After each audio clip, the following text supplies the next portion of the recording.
Here is something your financial advisor will almost never say out loud. Taking Social Security at 62 might actually be the right move for you.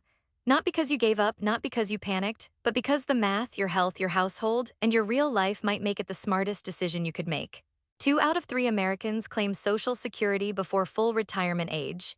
And rather than treating that like a financial epidemic, maybe we should ask a different question. What if a lot of those people actually knew something the talking heads on financial TV don't want to admit?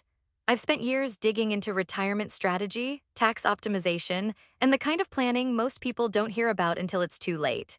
And Social Security timing is one of the most misunderstood, most emotionally charged decisions in all of personal finance. So today, we're fixing that. Here's what you're going to walk away with by the end of this video. 5 specific scenarios where filing at 62 is genuinely the strategic play. The one situation that completely flips the math that almost nobody talks about, and a clear framework for making this decision based on your life, not some generic spreadsheet. And trust me, you want to stay for the last point because it's the one that even people with financial advisors rarely hear. Let's get into it. Point 1, the break-even math isn't what you think it is. Everyone's heard the pitch. Wait until 70. Your benefit grows by 8% every year you delay past full retirement age. If your full retirement age is 67 and your benefit there would be $2,000 a month, waiting until 70 bumps that to about 2,400. Sounds amazing, right? But here's what that pitch conveniently leaves out.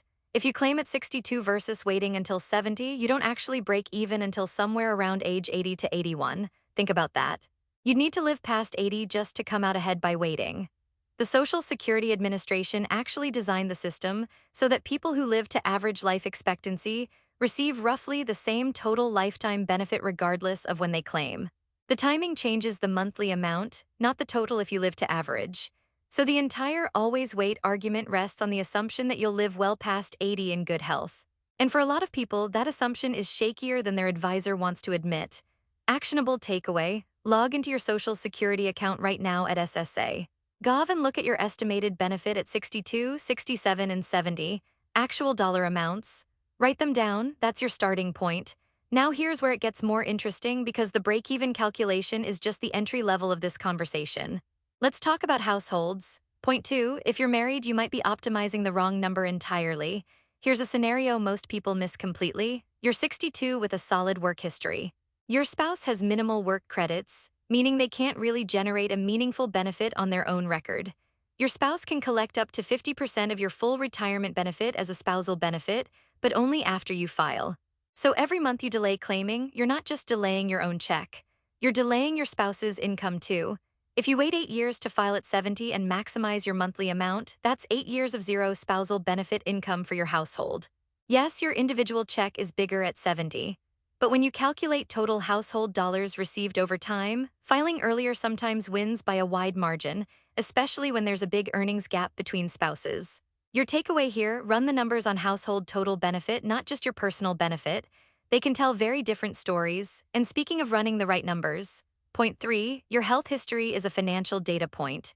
Nobody loves this conversation, but pretending you'll definitely live to 90 when your family history says otherwise isn't optimism. It's just bad planning. The average American reaching 62 today can expect to live to around 84. But that's an average. Half live shorter lives. If you have chronic conditions, a family history of cardiovascular disease, or other legitimate health factors, the break-even timeline shifts dramatically in favor of claiming early. Filing at 62 and collecting for 18 years beats waiting until 70 and collecting for 10. That's just math. The actionable move: have an honest conversation with your doctor about longevity factors. Use that medical reality as an input to your financial decision. It's not morbid, it's responsible. Still with me? Good, because this next section is exactly where most people completely miscalculate. Point 4. Having money saved is actually a reason to claim early, not a reason to wait. This one flips conventional wisdom completely upside down. Imagine you've retired early, you've got a solid investment portfolio, and you're living off your savings. Every dollar you pull from that portfolio to cover living expenses is a dollar that's no longer compounding for you. But what if you claimed Social Security at 62 and let those monthly payments cover a portion of your living expenses instead?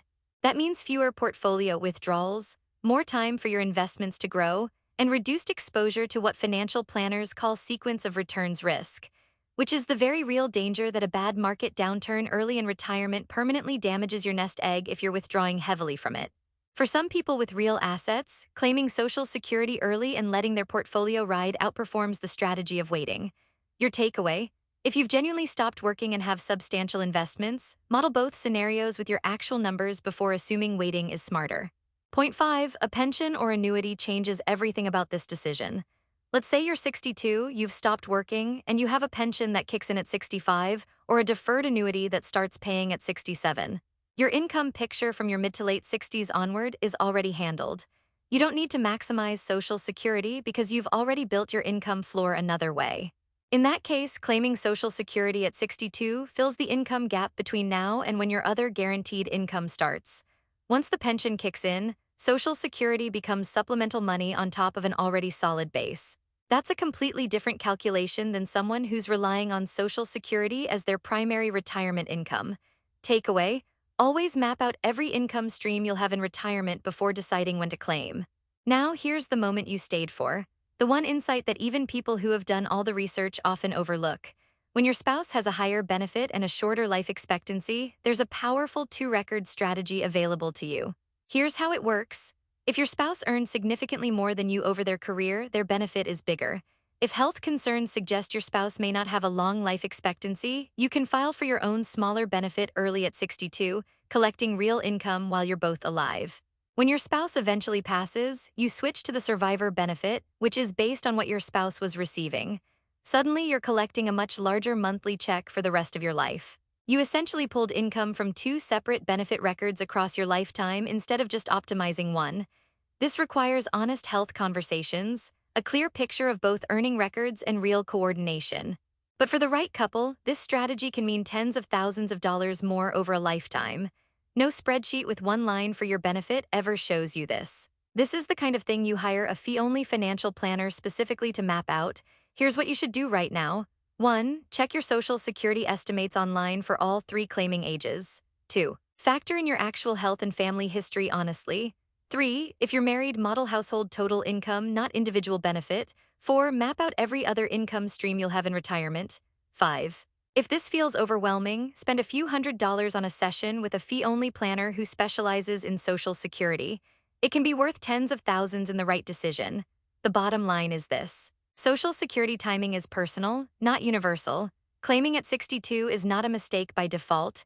For the right person in the right situation, it is the smartest move available. Make decisions with real information, not just fear of doing it wrong. Which of the scenarios we covered today applies to your situation? Maybe the household spousal benefit angle, maybe the health history conversation, maybe the portfolio protection idea. Drop it in the comments below. I read every single one and I'd love to help you think through it. If this video gave you something genuinely useful that your financial advisor hasn't, hit subscribe because this channel is built entirely around the money conversations that people with actual financial knowledge have privately but rarely share publicly. You deserve access to those conversations too. And if you want to go deeper on retirement timing strategy, check out the video right here about the biggest Social Security mistakes people make in the decade before retirement. It pairs perfectly with everything we just covered. The best financial decision isn't the one that looks clean on paper, it's the one that actually fits your life. Go make that decision.